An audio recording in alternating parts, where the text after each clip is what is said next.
¿Empiezo yo o vos saludás? No, y después... Bien. En esta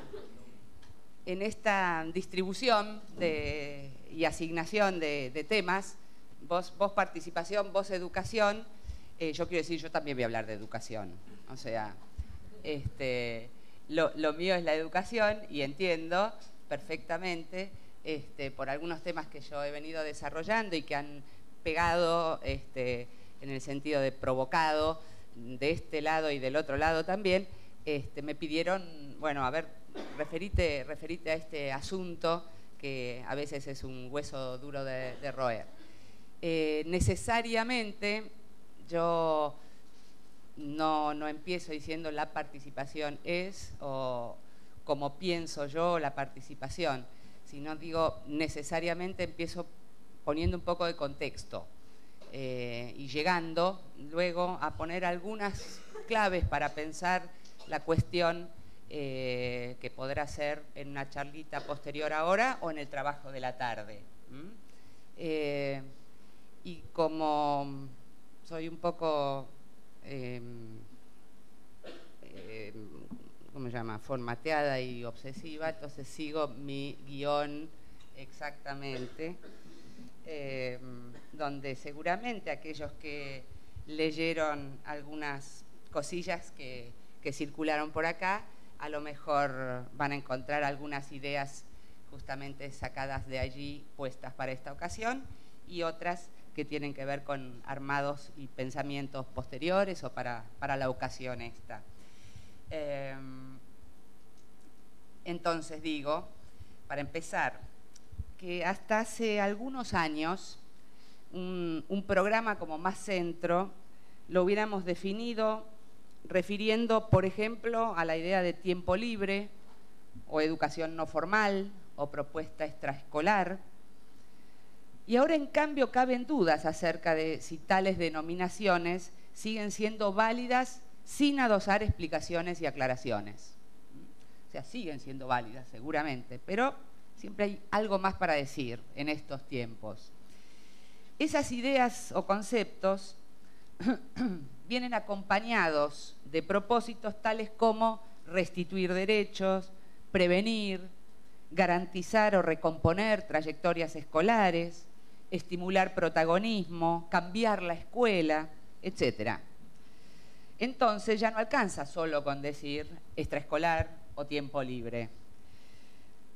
Y en relación a este último, pregunto, montones de preguntas. ¿De qué hablamos hoy cuando hablamos de tiempo libre? Cuando decimos, por ejemplo, tiempo libre de adolescentes y jóvenes. ¿Qué imágenes nos vienen cuando adjetivamos de ese modo algunos fragmentos de tiempo? ¿Tiempo libre de qué? ¿Libre de las ocupaciones que implican el estudio o el trabajo? ¿Libre de la escuela que se dejó de cursar o a la cual nunca se ingresó? ¿Libre del estudio para el que no estudia porque no puede sostener el compromiso, la rutina, la disciplina, o porque no entiende nada, o porque cree que no le da? Acá se dice también, no me da. Porque le quita tiempo para lo que de verdad le importa, que no es la escuela, o porque estudiar se le hace cuesta arriba y no tiene quien le ayude. ¿Tiempo libre de la escuela que se padece y se aguanta, o tiempo libre de la escuela que se disfruta, se aprovecha, se valora? ¿Tiempo libre de las responsabilidades y las tareas hogareñas que no se puede no hacer porque si no, no hay quien las haga? De secundaria, ¿no?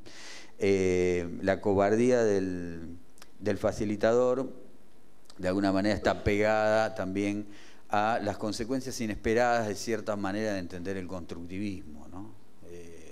No del constructivismo en sí mismo, que es una genialidad, como todo el mundo sabe, está lleno de enseñanzas, sino de ciertas consecuencias inesperadas, ¿no? Básicamente esa especie de deslizamiento o de derivación que aparece en este video de la educación prohibida, y es de esa especie de idea que lo que ocupa el centro de la cuestión es el aprendizaje y por lo tanto la figura del enseñante se apaga, ¿sí? o toma un lugar secundario. Y no sé ustedes qué piensan, pero yo soy de los que piensan que las escuelas las hacen los maestros y los profesores, ¿sí? Los pibes, como se les dice hoy, pasan y se van. Los que quedan son los maestros y los profesores, ¿no? Digo, las escuelas las arman ellos. No sé si han pensado alguna vez en ese tráfico permanente escolar donde alguien pasa por ahí un tiempo y sigue y se va, pero el que se queda ahí es el adulto, el profesor, ¿no? Y un último punto sería la emergencia en el interior de la experiencia educativa, yo diría formal y no formal, aunque esa diferencia terminológica nunca me termina de sentar bien, no le veo ninguna utilidad, para ser franco. Es la emergencia de dos nociones, ¿no?, contemporáneas, por lo menos en el interior del campo educativo, que son las nociones de dispersión y de desconexión. Allí donde creíamos que había chicos desmotivados y desinteresados, tenemos ahora otra cosa, ¿no? Que no son exactamente las mismas, pero que es el producto de lo que algunos llaman el mundo digital, ¿no? El problema que tenemos no es que esté desmotivado o que esté desinteresado, sino que está disperso y desconectado. Pero no estoy hablando del pibe, no estoy hablando de mí mismo. Yo soy cada vez de manera más visible un personaje disperso y desconectado, ¿no? Me cuesta mucho conectarme, ¿sí? Me conecto y me desconecto todo el tiempo. No sé si la sinapsis o si tengo alguna cosa en la cabeza. Y soy cada vez más disperso, hago 5 o 6 cosas al mismo tiempo, ¿no? Con distintos objetos y hablando con distinta gente. Débora me padece, me olvido las cosas varias veces, las repito y etcétera. Y en fin, llegamos acá, no me acuerdo bien cómo, pero tuve que sacar la libretita y fijarme en la dirección, ¿no?, varias veces. Entonces, uno podría decir, bueno, es una nueva experiencia, ¿no?, educativa. No la falta de interés y la falta de motivación, sino la desconexión y la dispersión. Bueno, para ir como cerrando esta cuestión, ¿cuál es el remedio a este asunto? No sé si es una enfermedad, o sea que tampoco sé si hay un remedio, pero lo digo y parece un chiste y no lo es. Nosotros, por lo menos yo, trabajo con problemas y la gente en el campo educativo pide soluciones y hace muy bien en pedir soluciones, pero yo no tengo ninguna solución y no es una chanza, no tengo ninguna solución. Si la tuviera, no estaría acá. Si yo tuviera la solución, obviamente que no estaría sentado acá, lo hubiera escrito, ¿no? Lo hubiera repartido, pero estoy acá básicamente porque no tengo soluciones y porque mi trabajo consiste en trabajar con problemas. Porque además cuando la gente pide solución, la solución es siempre la solución de un problema. Uno podría decir, sin problema no hay solución. Y eso en el campo educativo es muy difícil de digerir, ¿no? Dice, bueno, queremos soluciones. Sí, ¿cuál es el problema? A mi queridísimo Michel Foucault, a quien los educadores hemos maltratado sistemáticamente, ¿no?, restringiendo su pensamiento a las nociones de poder y de saber, a Foucault le gustaba decir, yo hago la historia de los problemas, no de las soluciones. Entonces, cada vez que yo tengo que cerrar lo que digo, me hago la misma pregunta. Bueno, ¿cuáles son los problemas, ¿no? ¿Cuáles son los problemas? Estos 5 que acabo de enumerar creo que son problemas. Son problemas, ¿no?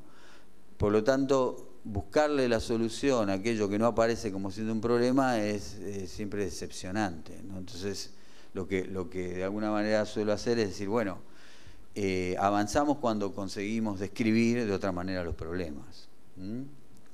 Que creo que si yo tuviera que sintetizar lo que acaba de decir Débora, es, si lo anotaron, cosa que he visto que lo han hecho, es un número importante de problemas, o sea, de tarea por hacer, ¿no? Lo que sí tengo, que no es una solución, sino que es un tip, ahora que están de moda los tips, si tuviera que seleccionar en el medio de la secuencia que traté de armar, algún tipo de remedio, dije, pero si no se trata de una enfermedad, no sé qué tipo de remedio, sino algún tipo de, algo que tenga chance, ¿no? Alguna idea que tenga chance de prosperar, es reconectar a nuestro trabajo, ¿no? Como educadores, formales, no formales, sistemáticos, asistemáticos, el nombre que les quieran poner, con el deseo. Cada vez que digo esto, y hay varios que lo han escrito en contra de mi idea, como una idea medio naif, de decir, bueno, pero ¿qué es eso del deseo? El deseo como una manera de querer, ¿no? Algo que Graciela Frigerio decía en esa reunión que les mencioné, dejar a veces de pensar el cómo y preguntarnos el por qué. ¿Por qué quiere decir, bueno, pero qué es lo que yo quiero, ¿no? Cuando trabajo con otros como educador, ¿no? ¿Qué es lo que deseo? ¿Sí? Algo que podríamos llamar las maneras de querer enseñar, ¿no? Para hacerle un homenaje a nuestra amiga Ana Abramowski, que escribió un libro hermoso que se llama así, Maneras de Querer, ¿no? Ustedes saben que en el caso de los educadores, lo que regula de alguna manera la acción está ligado al compromiso y a la entrega, ¿no? Que son las formas laicas de la vocación, ¿sí? Hemos criticado todos largamente en los últimos años la noción de vocación, porque la ligamos al apostolado y porque siempre hay algo sospechoso en el que dice hacer lo que hace por los demás, pero mi hipótesis es que hay algo de la vocación que es inmortal, ¿no? Y que vira en compromiso, en entrega y en militancia, que son las formas contemporáneas de la vocación, y que divide los campos, ¿no? Porque uno puede decir, hago lo que hago por los otros, por los pibes, ¿sí? Por los gurises, por los chicos, por los niños, o hago lo que hago porque amo lo que hago, ¿sí? Porque amo mi trabajo, ¿no? No sé si saben, seguramente sí, que algunos datos cuantitativos de la entrada de la elección de la docencia indican que 7 de cada 10 que eligen ser educadores, cuando son interrogados acerca de cuál es la causa por la que eligen ser educadores, dicen porque nos gusta trabajar con niños, con gurises o con jóvenes, ¿no? O sea, eso que indica que son los menos los que dicen elijo ser educador porque le quiero enseñar algo a alguien, ¿no? Y ahí hay como un problema o una especie de diferencia, ¿no? Entonces, el deseo es como extraordinario, ¿no? Y en eso se parece bastante al amor, por eso me voy a poner un poco romántico para el final. ¿Qué? Ah, la educación prohibida, sí, sueño, el otro día soñé con la educación prohibida. Pero extraordinario, ¿en qué sentido? Es una idea de Alain Badiou, un filósofo notable, ¿no? Sucede rara vez, ¿no? Y es excepcional y es extraordinario, ¿no? Está hablando del amor y está tratando de otorgarle al significado del amor como un peso político, ¿no? Entonces yo terminaría haciendo una pregunta, que es que un educador, una vez que intentamos, ¿no? A tientas, pensar a qué llamamos educar, una vez que tenemos eso. Bueno, la otra pregunta es, bueno, ¿qué es lo que quiere un educador? ¿Qué es lo que desea? ¿No? Uno va y se inscribe, ¿sí? ¿Qué es lo que quiero? No lo que debo, que es otro terreno, sino qué es lo que quiero, ¿sí? ¿Qué quiere un carpintero? ¿Sí? La respuesta la saben. Producir un objeto de este tipo, ¿no? Bien. ¿Qué quiere un ingeniero? ¿Sí? Bueno, levantar un puente, un edificio, en fin, ¿no? En el Cantegril y en el barrio privado, ¿no? Me refiero a los dos, el carpintero y el ingeniero. Bueno, ¿qué quiere un educador?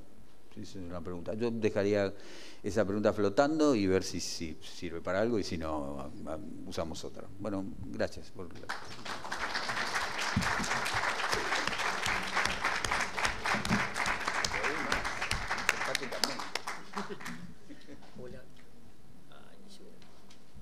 Hola, hola. Ahora sí. Bueno, si les parece, abrimos el espacio para preguntas, tanto a Débora, o a Estanislao, no me sale.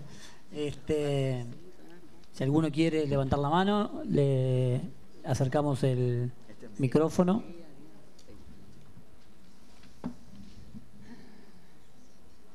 Tic-tac, tic-tac. Dale, preguntá. Perdón. Pero vi La educación prohibida 2 veces también. Una con un niño de 10 años a pedido de él, y aprendí mucho más que con la película.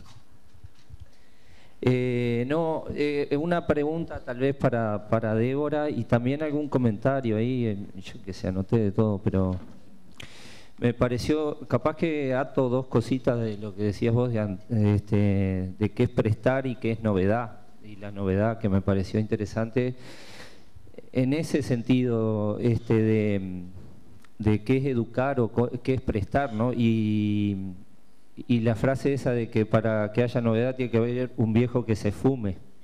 Me pareció interesante eso de el prestar y cómo construir una novedad, porque muchas veces me da la sensación de que en la educación el educador no presta, le impone al otro algo y le exige algo que es lo que él quiere escuchar. Muchas veces, digo, no es generalizable, pero se ve mucho. Y me parece que ahí la novedad está en prestar y esfumarse y ver qué puede construir el otro.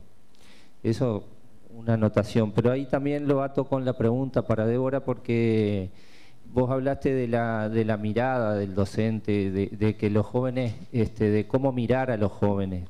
Y la pregunta era si hay gente que los mire en ese tiempo libre o cómo mirarlo.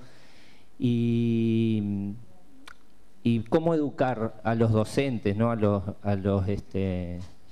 los estudiantes para poder mirar eso.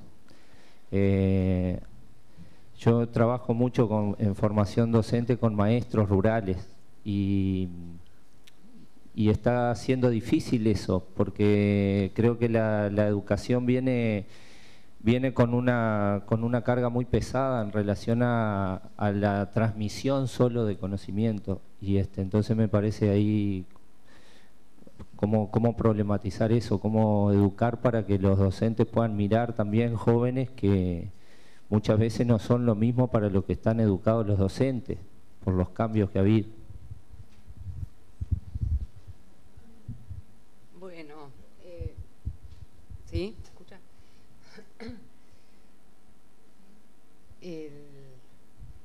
Como ustedes saben y se imaginan que viene ahora, a todas las preguntas de los cómo, Estanislao respondió casi en la segunda frase de su, como diciendo el que avisa no traiciona, ¿no? Acerca de las dificultades de estos lugares, responder asertivamente a esos cómo. En cualquier caso, lo que entiendo que es una invitación a pensar juntos algunas cuestiones de la formación.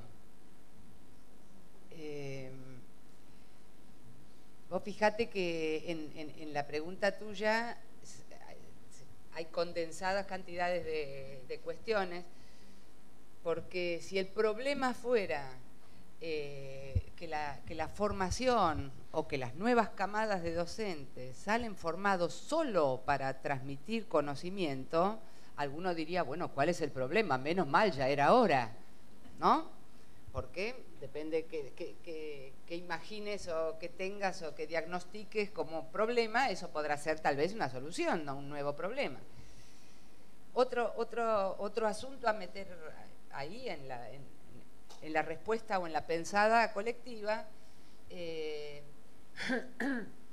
es que hace ya mucho tiempo, aunque no deja de ser una novedad, porque estos últimos 15 años para nosotros fueron de dar vuelta a la media en muchos sentidos, pero ya hace mucho tiempo que en las escuelas, y acá lo mando como certeza y tal vez dejo la pregunta porque para que me digan si es así o no aquí también, pero hace ya bastante tiempo que lo que se escucha como letanía en las escuelas es: a mí no me formaron para trabajar con este elemento, ¿no? Entonces, ese elemento hace mucho que molesta. Hace mucho que nadie fuimos formados para trabajar con ese elemento. Entonces, por un lado está para mí la cuestión de la decisión de verdad, de pensar solo, con uno, con otro, con el que tenés al lado, con el que laburás, con el que no laburaste nunca, pero te interesa saber cómo piensa, de manera permanente sobre estas cosas que se nos imponen y que nos imponen un modo de mirar a los nuevos. Es muy fuerte eso, es muy fuerte. De verdad, los adolescentes y los pibes en general, en algunos contextos en particular, son insoportables, en el mejor y peor sentido de la palabra.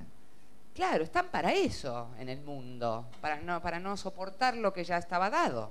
Y entonces se nos hacen insoportables. Y todo el tiempo dedicado a hacerles un lugar en el mundo, ¿no? De ir como adecuando sus modos y los nuestros para poder convivir más o menos bien. En la adolescencia todo va para atrás. ¿Pero cómo? Está irreconocible, decimos. Está irreconocible este chico. Ya no se entiende quién te educó a vos. Todas esas cosas se dicen. En casa, en la escuela. Bueno, en eso consiste adolecer. De paso, digo una cuestión que últimamente, aunque parezca una cosa de las de antes, la traigo porque vuelve. Yo estoy escuchando un discurso que vuelve en este sentido, berreta, de decir, bueno, por algo son porque adolecen, porque padecen y porque les falta y porque... Entonces, digo y aclaro, es la falacia etimológica que hay ahí, paso así como un aviso, y que es adolescente, con ese C, como se escribe, es el participio activo de un verbo en latín que quiere decir crecer. Entonces es el que está creciendo. Adulto es el participio pasivo, pasado, no sé qué, no me quiero dar de las que conozco demasiado de todo eso, pero adulto es el que ya pasó por eso. ¿Tá? Entonces, esa asociación entre el adolescente que padece y que le falta algo y que qué sé yo, podríamos decir adolece de rigurosidad. Adolece con C, no con ese C. Adolecer es el verbo que quiere decir carencia.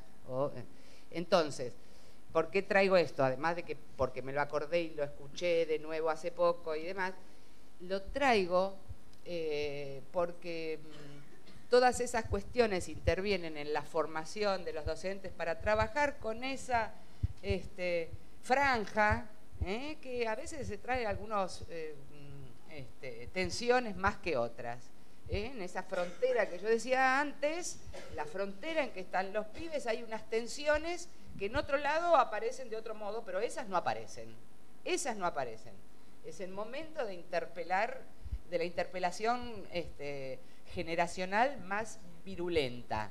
Bueno, de eso podemos hablar, podemos discutir, podemos ir para atrás y para adelante, podemos poner ejemplo y contraejemplo, y no habrá jamás los 3 pasos que lleven a que los futuros educadores sociales, profes o lo que sea, miren de un determinado modo. Creo que es crear cultura en ese sentido, ¿no? Y poder hacer otras cosas con lo que tenemos a mano. No sé si vos querés decir algo sobre este comentario o le pasamos aquí a los que quieren preguntas. Silvia, sí, voy a anotar. Yo en principio quería un poco reflexionar sobre lo que se ha venido hablando y decir un poco lo que sentí desde el momento que me senté aquí. Me gustaron o capté algunas cosas como el tema del muro, el respaldo, el soporte. Y creo que respecto a lo que tú decías o los dos decían referente al adolescente, se ha hecho del adolescente la necesidad de que todos pensemos en él sin pensar que él puede pensar en él. Entonces, no es el dejar hacer, sino el estar para poder construir juntos.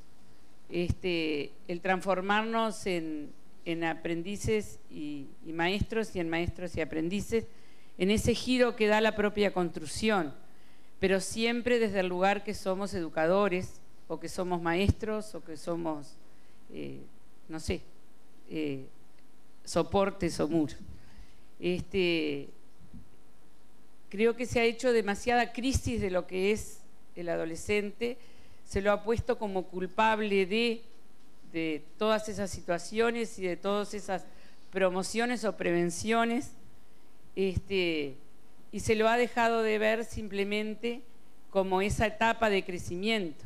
Yo siempre, cuando trabajamos en el colectivo, les digo, ¿y quién está pensando en el climaterio de nosotros? En la menopausia que nos está afectando a todos. Pensamos solo en el prototipo de ese chico que crece, que está en una etapa como el niño. ¿Por qué no problematizamos el niño escolar y problematizamos el adolescente? Porque tiene un poco más de voz, pero no queremos problematizarnos nosotros, que también estamos en un grave problema. Y yo creo que transmitimos más nuestros propios miedos y nuestra propia apertura, y le volcamos al gurí todas esas cosas, haciéndolo responsable y no dejándolo vivir su etapa como tiene que vivir. No sé si pude expresar lo que quiero, pero me sentí como viviendo una película en la que estamos insertas todos los días y en la que vas diciendo, bueno, el camino es de todos y todos estamos con este tiempo. Lo que creo, y con esto termino, es que nos falta el tiempo de pensar con el que tenemos al lado, no de esa coordinación de 2 horitas que tenemos, el tiempo real de pensar en buscar, capaz que no soluciones a problemas, porque cuando solucionás ya no tenés otro, o te viene otro, porque educar no es solucionar permanente, sino construir, me parece a mí. No sé, ese es un poco lo que quería compartir con los demás. ¿Tenemos ya ahí? Sí, sí. Y después está...